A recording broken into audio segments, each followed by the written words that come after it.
Okay. Um, so we talked about that. We talked about, well, we're talking about leadership now.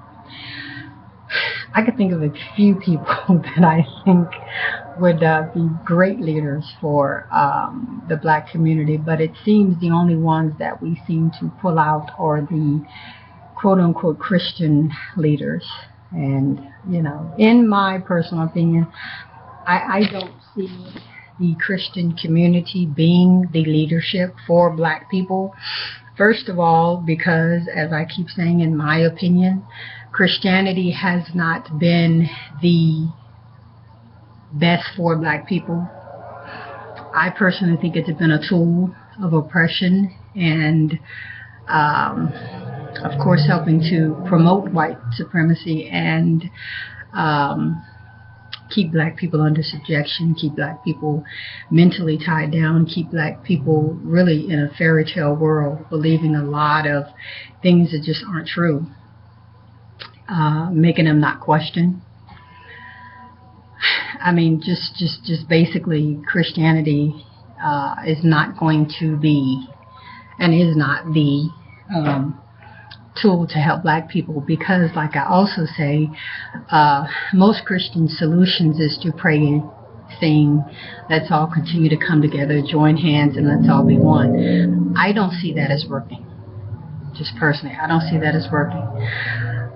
So I'm going to go ahead and say, as far as religions, I don't see one out there that can also lead black people. First of all, Christians are not going to follow Muslims, those who are in the Islamic faiths. People of Islamic faiths are not going to follow Buddhist or whatever, even though, I've looked a little bit into Buddhism. I don't think Buddhism is I don't really think Buddhism is a religion per se. I think it's more of a kind of a walk, kind of, I think it's more of a spiritual thing. From what I haven't studied a whole lot of it, but I have looked at some of the principles. But as far, like I say, as religions, I don't think black people need religion to help them, because even with that, it's too divided. Like I keep saying, if you're a Muslim, I'm not going to follow you. If you're a Christian, some black people are not going to follow you. It's just, so religion is not going to be it.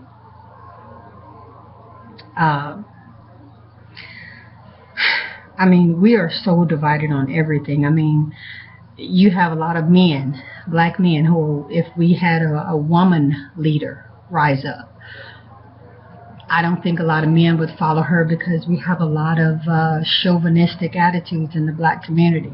So I don't think a black woman could lead.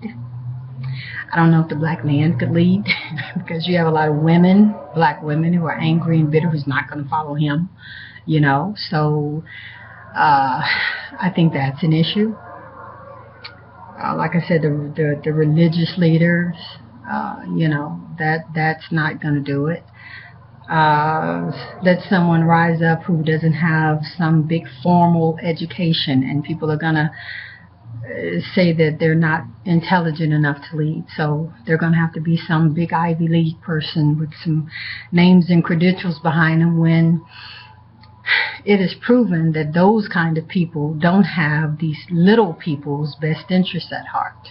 So I'm not saying that they have to be dumb. I'm not saying that they have to, first of all, you can't be dumb in order to do what needs to be accomplished. But an overeducated person, an undereducated person, we're too divided on too many issues to be able to come together on one. And so when you look at all of these different things, what comes to me is that the only thing that I could really see black people needing to come together on, the only thing I can see is just the fact that we are black, just the fact that we have the same skin color. That's the only thing that I can see a commonality in. But even in that, there's division. I'm gonna tell y'all a real quick story. Now my daughter is 10, and I've been homeschooling her for maybe the past couple of years. Well, when she was going to school, there were some little girls who she just here in the apartment complex was trying to be friends with. They all went to school, so they would go outside and play or whatever.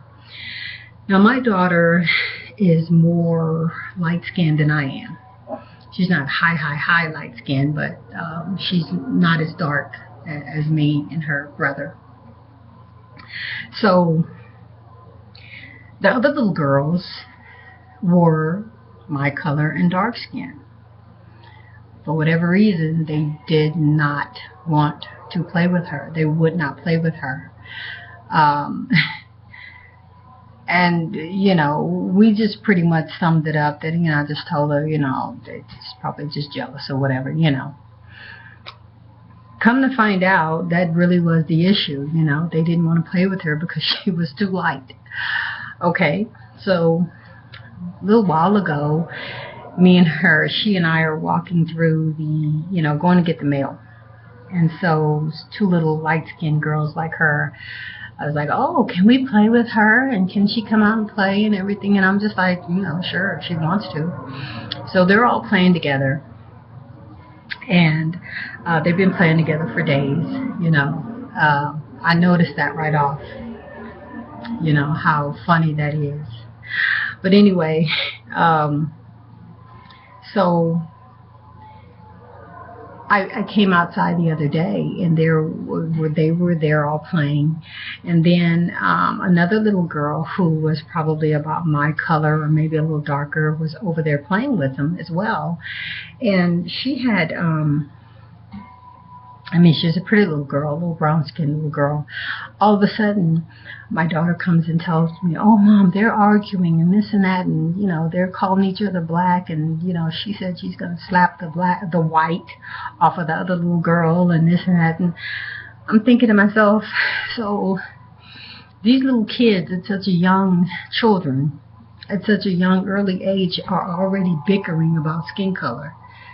They don't want to play with you because you're too light. They don't want, you know, the light ones don't want to play with the dark ones because they're too dark. And I'm just like, if this is already going on with 8, 9, 10-year-olds, we are in a lot of trouble.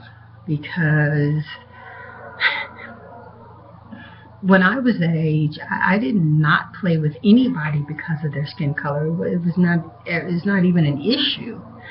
And for it to be an issue here in 2015 that, you know, my little girl can only go and play with little girls who are, you know, as light as her, and she gets along great. And then when a dark one comes by, they don't want to play with her. Or, you know, because my daughter's light, the dark ones don't want to play with her. And I'm just like, man, we have a problem. We have a problem, and the solution that I see is, the only solution that I see is this next generation. But they are already on such a slippery slope until, you know, but we're going to have to educate them. We are going to have to train them. We're going to have to teach them better. We're going to have to teach them about investing in the community. We're going to have to break the stereotypes that we have amongst each other in them. We're going to have to show them the importance of education. We're going to have to begin with them in breaking, in my opinion, a lot of the religious holes that hold the black community down. Not telling anybody where to go or how to do it or whatever, but I'll say that religion is really not the way, because it holds you back. You're not free. You really are just bogged down with a bunch of what he said, just a bunch of laws and rituals, you know. That's not the path that I got off that path. Let me say, I've got off that path and got onto another one, a spiritual path, which has been working for me for a while.